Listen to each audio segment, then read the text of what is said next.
Olá, amigos.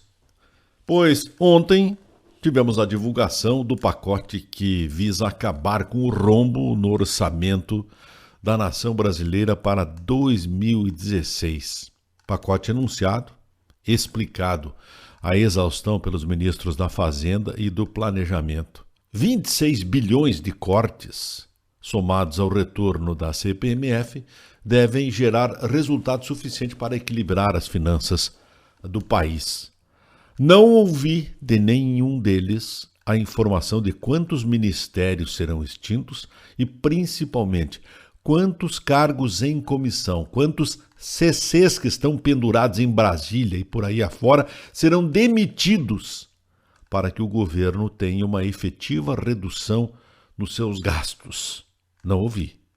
Claro que algumas medidas, são 16 medidas que foram anunciadas e apenas 2 delas não precisam passar no Congresso, portanto as outras 14 terão que ser discutidas no Congresso Nacional, passando por Câmara e por Senado, representam medidas que em alguns casos já deveriam estar em andamento. Por exemplo, a ideia de fazer o cruzamento dos dados dos municípios, dos estados e da União para apurar aquele funcionário público que recebe de 2 ou 3 fontes e que estoura muito mais do que uma vez o limite para o funcionalismo público, já deveria ser uma prática comum e não é.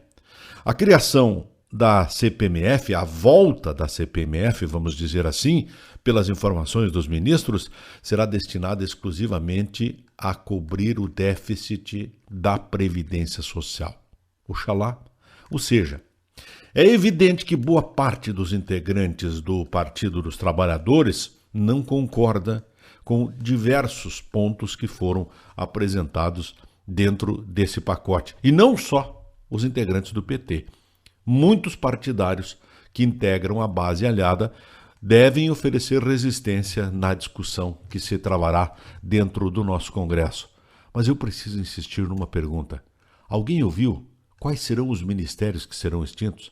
Alguém ouviu falar na quantidade de funcionários, dos cargos em comissão, daqueles que não são concursados e que batem todos os recordes mundiais? País nenhum do mundo tem tantos CCs quanto aqui no Brasil.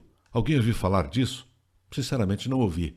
E não consigo esquecer aquela gerente de contas do Banco Santander que, às vésperas da eleição do ano passado, fez uma carta a ponto de que o governo pressionasse a direção do banco e a menina foi demitida. Recentemente, ela foi indenizada por decisão do Ministério do Trabalho pela forma com que foi demitida.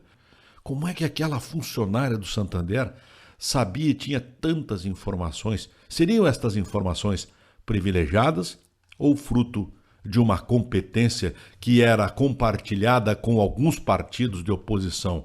As dúvidas de que o governo conseguisse manter um ritmo de desembolso naqueles percentuais e naqueles volumes. Um dos processos movidos pela Caixa Econômica Federal data do final de 2013. As pedaladas para cobrir os rombos estavam acontecendo já muito antes e em ano eleitoral é muito provável que as coisas tenham se agravado e bastante. Um grande abraço, eu volto amanhã.